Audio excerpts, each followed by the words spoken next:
Salmo 27, de 1 a 6. Assim nos diz a palavra do nosso Deus. O Senhor é a minha luz e a minha salvação. A quem temerei? O Senhor é a força da minha vida. De quem me recearei? Quando malfeitores me sobrevêm para me destruir, meus opressores e inimigos, eles a que tropeçam e caem.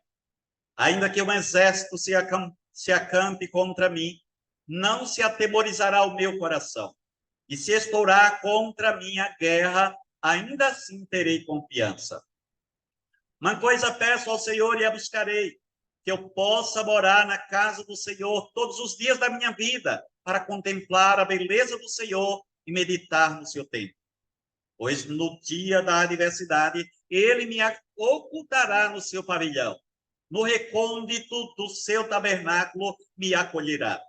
Elevar-me-á sobre uma rocha. Agora será exaltada a minha cabeça, acima dos inimigos que me cercam. No seu tabernáculo oferecerei sacrifício de júbilo, cantarei e salmodiarei ao Senhor. Até aí nós vamos orar. Obrigado, Senhor, pela tua palavra. Pedimos que o Senhor aplique em nosso coração.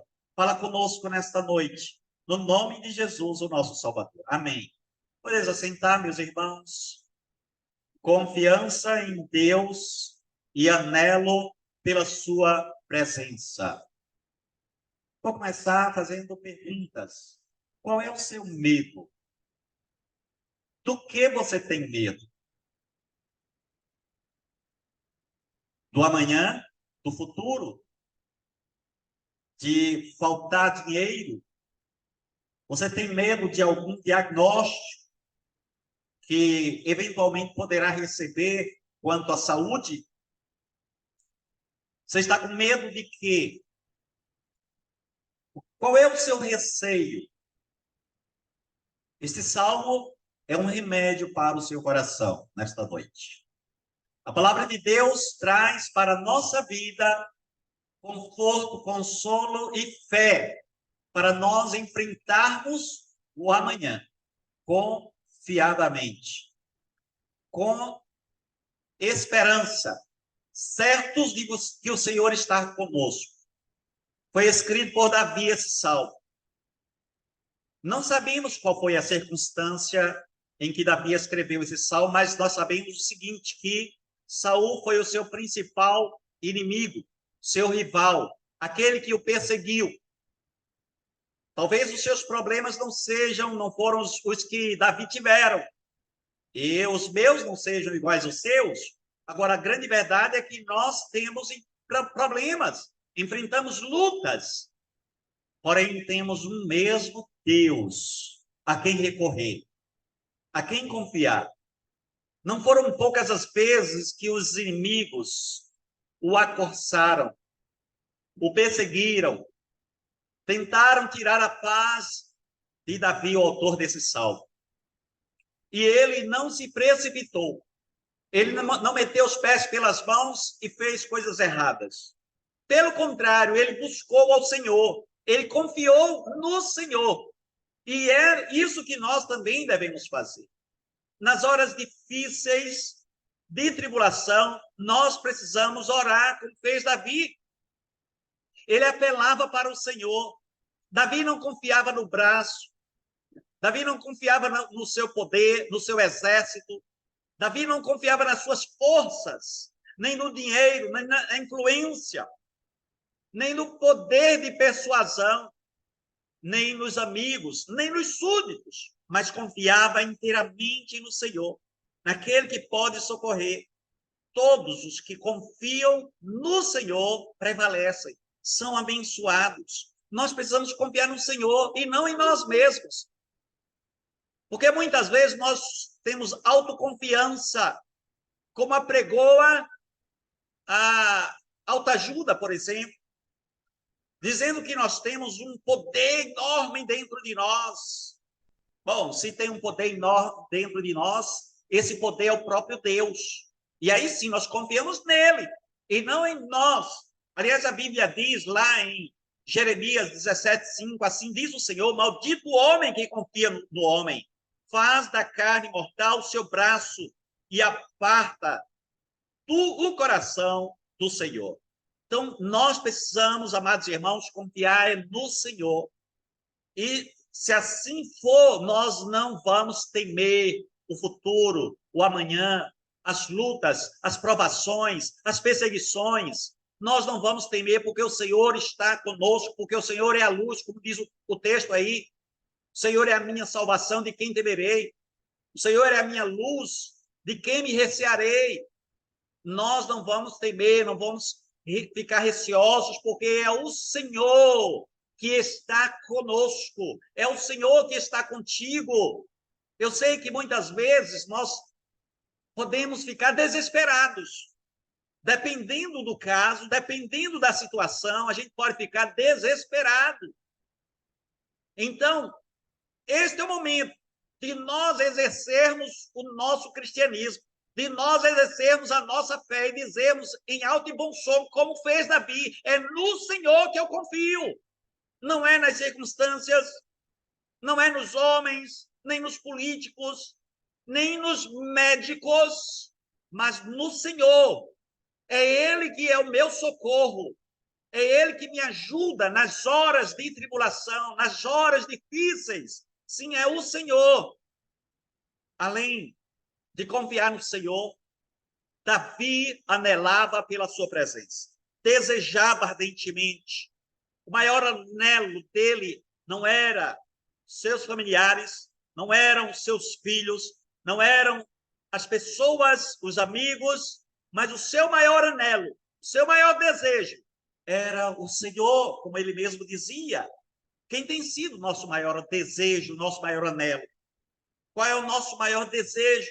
Onde está o nosso tesouro, como diz a palavra? Porque aí onde estiver o vosso tesouro, aí estará também o vosso coração. Se o Senhor é o nosso tesouro, é no Senhor que estará o nosso coração. Então, eu gostaria que nós víssemos, em poucas palavras, duas partes somente. Eu vou dividir esse texto aqui, esse estudo aqui, para nós entendermos que vale a pena nós confiarmos no Senhor e somente no Senhor para nos dar a vitória em tudo, principalmente contra o pecado, contra o mundo, contra o diabo e contra a carne. Nós precisamos de uma força maior, de um poder maior do que nós para nos ajudar.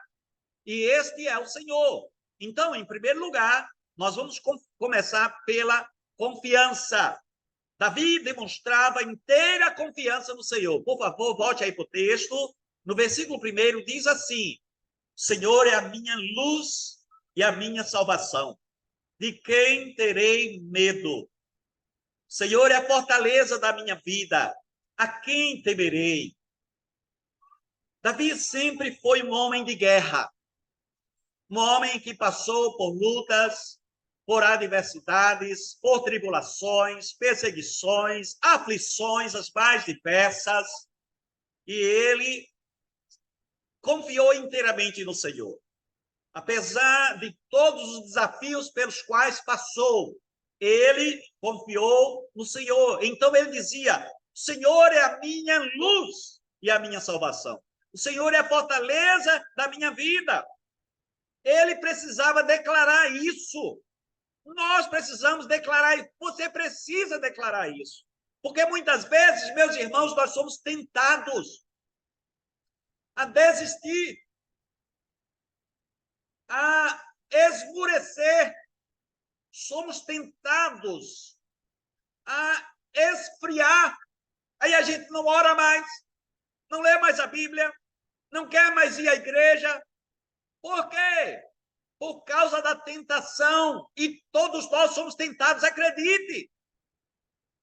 Não pense que pelo fato de, por exemplo, uma pessoa está aqui pregando, o pastor, que ele também não é tentado. Todos nós somos tentados.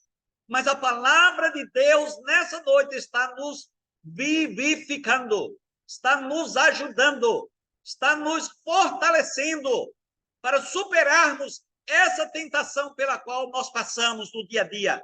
Somos tentados na área financeira, somos tentados na área sentimental, sexual, somos tentados na área da soberba, da vaidade, do orgulho, somos tentados, meus irmãos, na área da ira, somos tentados em todas as áreas. E acredite, o próprio Senhor Jesus foi tentado, porém não pecou. E o nosso desafio é não pecarmos também. É nós prevalecermos na hora da tentação. Quando eu levanto, a primeira oração que eu faço é: Senhor, me ajuda na hora que eu for tentado. Não permitas que eu caia, porque eu sei que eu vou ser tentado hoje. E eu peço, Senhor, me ajuda a não cair, a não ceder à tentação. É assim que nós devemos fazer. Nós precisamos dizer, como Davi, que o Senhor é a minha luz, a minha salvação, fortaleza da minha vida. E isso não é pensamento positivo, não, como diz a autoajuda. É uma firme convicção de que Deus está no controle da situação. Se você está passando por lutas, se você está recebendo um diagnóstico que você não gostou do médico, de quem quer que seja, eu quero dizer que Deus, ele já sabia, ele sabe. Aliás, ele sabe quantos cabelos tem na sua cabeça. Ele conta, ele não permite que um passarinho caia no chão sem que seja da vontade dele. Isso significa dizer soberania. Isso significa dizer domínio, controle absoluto. É ele que tem o controle e o domínio, não somos nós, não é você. É por isso que a palavra de Deus nesta noite está nos desafiando a confiarmos no Senhor, inteiramente no Senhor. Então, fazer essas afirmações não é autoajuda, é externar a sua fé. Dizer: o Senhor é a minha luz, o Senhor é a minha rocha, o Senhor é a minha cidadela, o Senhor é a minha fortaleza, o Senhor é o meu Deus, em quem confio, eu me refugio nele. Então, nós precisamos confiar inteiramente na graça do Senhor, fazer essas declarações, contemplará a sua libertação. Precisamos da luz do Senhor. Você precisa a cada momento desta luz gloriosa, dessa presença augusta, das bênçãos dos céus. E as bênçãos dos céus são a presença do Senhor. As bênçãos do céu é o próprio Deus, é a palavra de Deus.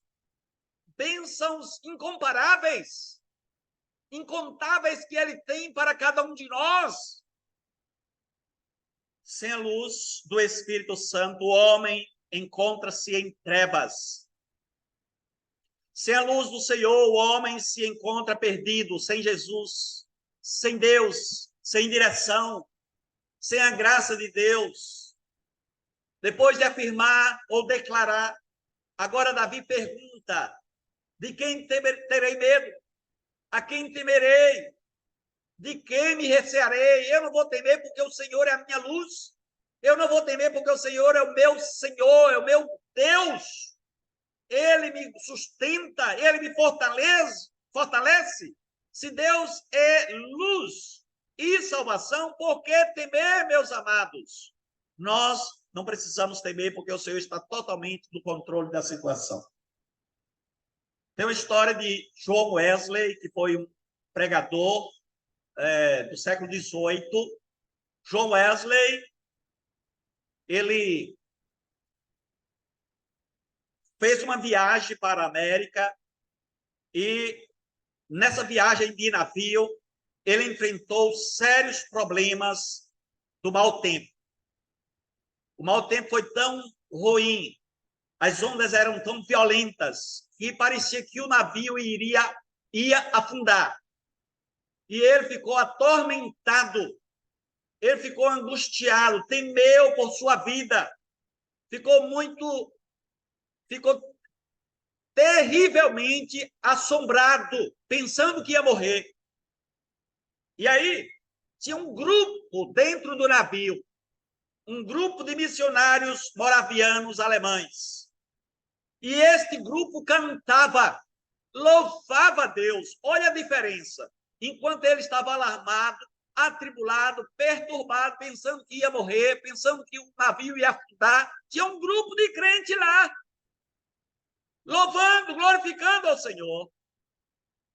E aí, num dado momento, depois de passar a situação, ele vai e pergunta ao líder do grupo, né, por que eles tinham tanta confiança, por que eles estavam cantando, louvando, naquela situação tão adversa.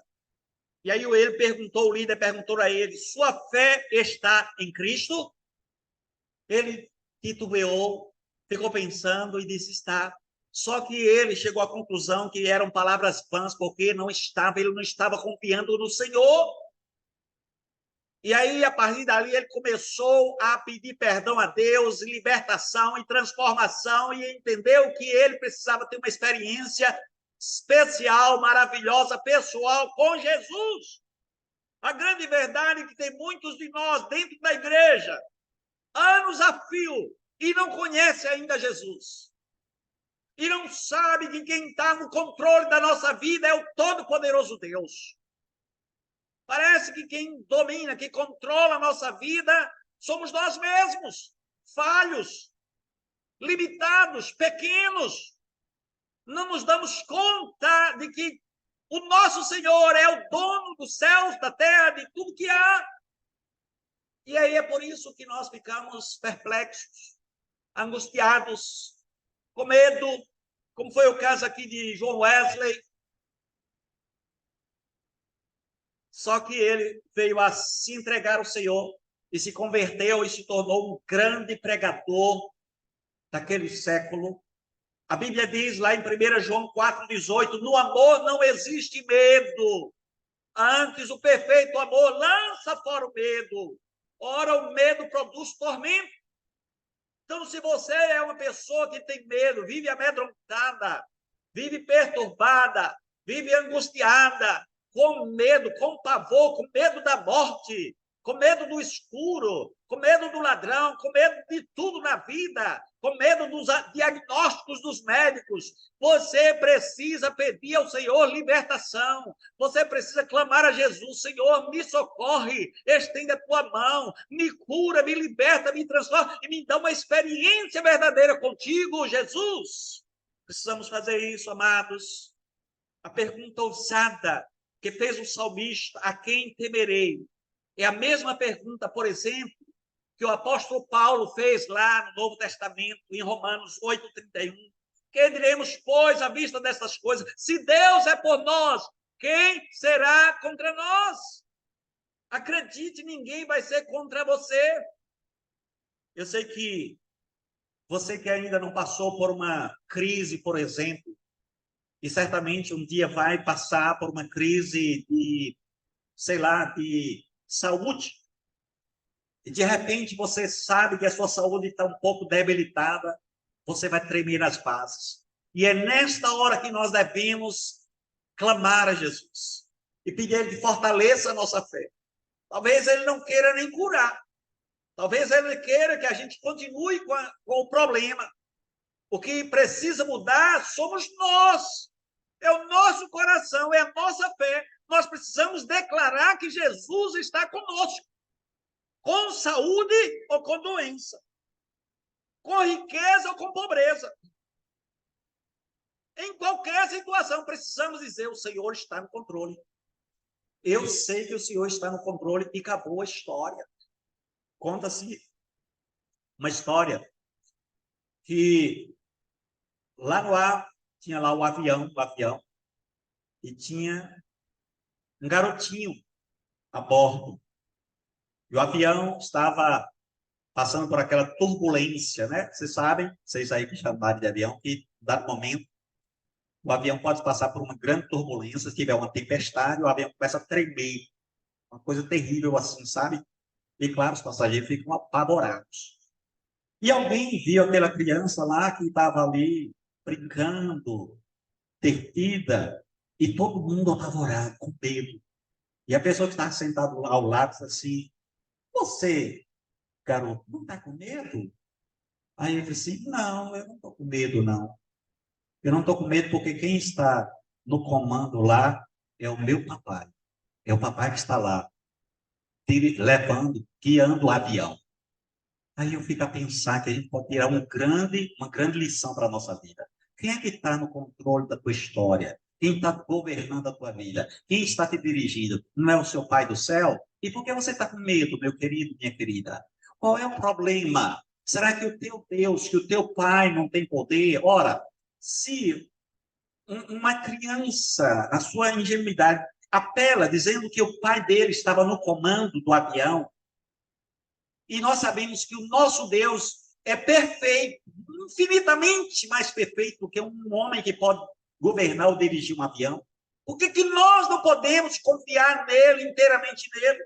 Precisamos confiar e dizer, é o Senhor que está no controle, no comando do avião da nossa vida, da nossa história. Aconteça o que acontecer. Davi estava consciente sobre a realidade do mal. Ele sabia que o mal poderia vir a qualquer momento. Aliás, Paulo disse para nós prepararmos para o dia mal. Está lá em Efésios, capítulo 6. Devemos estar preparados para o dia mal. O que é o dia mal? É um problema que pode aparecer, uma enfermidade, uma dificuldade. Esse é o dia mal e nós temos que estar preparados. Como? Com a armadura ou as armaduras de Deus. E ele lista lá quais são as armaduras de Deus. É só você olhar lá em Efésios capítulo 6, a partir do versículo 10. Está certo? Aí Davi diz aqui no versículo 2, né, deste salmo, diz assim, quando malfeitores me sobrevêm para me destruir, meus opressores e inimigos, eles é que tropeçam e caem. Então, ele sabia que os malfeitores poderiam sobreviver, aparecer, mas eles é que vão tropeçar, eles é que vão cair. O Senhor está comigo, porque Ele é a minha luz e o meu libertador. Porém, a sua confiança era somente no Senhor, diz o versículo 3. Ainda que um exército se acampe contra mim, não se atemorizará o meu coração. E se estourar contra a minha guerra, ainda assim terei confiança. Já imaginou? Será que Davi está ficando doido? Se estourar contra você a guerra? Sim, se estourar contra a minha guerra. Porque se estourar contra a minha guerra, eu tenho um general que está diante de mim. Eu não sou o general é o Senhor. E ele vai me fazer prevalecer. São os inimigos que vão cair, como diz no versículo 2. Né? Eles é que tropeçam e caem. Agora vamos passar, meus irmãos, para a segunda parte do nosso estudo, segunda e última parte, que é anelo pela presença de Deus. Primeiro ele falou sobre confiança, certo? Eu confio inteiramente no Senhor. E agora ele vai falar sobre o anelo, o desejo de Deus. Veja aí, por favor, na sua Bíblia, no versículo 4. Uma coisa peço ao Senhor e a buscarei, que eu possa morar na casa do Senhor todos os dias da minha vida, para contemplar a beleza do Senhor e meditar no seu templo. Veja que ele apela para os seus leitores, porque quem escreveu foi ele, dizendo que ele busca uma coisa todos os dias da sua vida. Ele busca uma coisa todos os dias da sua vida, que é ir para o templo adorar o Senhor, contemplar a beleza do Senhor. Isso é símbolo de viver na presença de Deus. Porque não é só no templo, mas o templo é o símbolo da presença de Deus. E se você deseja Deus na sua vida, você o busca em todos os momentos. Aqui na igreja, na sua casa, no seu trabalho, isso é o principal desejo da sua vida. Como disse o próprio Senhor Jesus, lá no capítulo 6 de Mateus, versículo 33, mas buscai primeiro o reino de Deus e a sua justiça, e todas estas coisas vos serão acrescentadas. Então, quando nós buscamos, meus irmãos, o reino de Deus e a sua justiça, em primeiro lugar, tudo nos será acrescentado. Então, vamos fazer isso como fez Davi, buscar em primeiro lugar o reino de Deus, buscar o Senhor, buscar a glória de Deus, a presença do Senhor, desejar Deus. Uma coisa peço ao Senhor e a buscarei. Por quê? Uma coisa e não duas. Essa é a pergunta. Veja que ele diz, uma coisa peço ao Senhor e a buscarei. Ele poderia dizer, duas coisas peço ao Senhor. Mas ele buscou uma coisa porque ele buscou a principal, que não tem concorrente, não tem duas coisas na vida dele que seja tão iguais. Buscar a presença do Senhor é inigualável. Então, é a mais importante. Buscar o reino de Deus. Morar na casa do Senhor, como ele disse lá no versículo 4. Que eu possa morar na casa do Senhor todos os dias da minha vida. Como falei, a casa do Senhor é símbolo da presença de Deus. Imagine uma pessoa desejando morar na casa do Senhor todos os dias da sua vida. E eu faço uma aplicação prática. Por que é que tem gente que não gosta de vir à igreja? Ou vem muito pouco? Nós precisamos estar mais na casa do Senhor. Para estudar a palavra, para orar, para estar em comunhão com os irmãos. Nós precisamos desejar mais a casa de Deus. Nós precisamos desejar Deus na nossa vida, no nosso coração. Ir para a casa do Senhor era o dever e o privilégio de todo israelita. E eles iam e levavam as suas oferendas, levavam o seu culto, levavam as suas ofertas, levavam o seu coração, se dedicavam e se consagravam ao Senhor. Então, era isso que eles faziam, os israelitas faziam. Morar na casa do Senhor é priorizar o culto, meus irmãos. Morar na casa do Senhor é priorizar a palavra, é priorizar a oração. Afinal de contas, qual é a principal coisa na vida do crente? O crente, a principal coisa da vida do crente é o próprio Deus. E Deus, o próprio Deus, idealizou que nós nos reuníssemos para buscar a presença dele. Em adoração, em culto, em louvor, em gratidão ao nome dele, de todo o coração. Eis o objetivo de Davi, para contemplar a beleza do Senhor, como diz no versículo 4. Ele queria adorar o Senhor, cultuar o Senhor. Quando estamos, meus irmãos, reunidos aqui, nós adoramos o Senhor. Os nossos pensamentos são dispersos.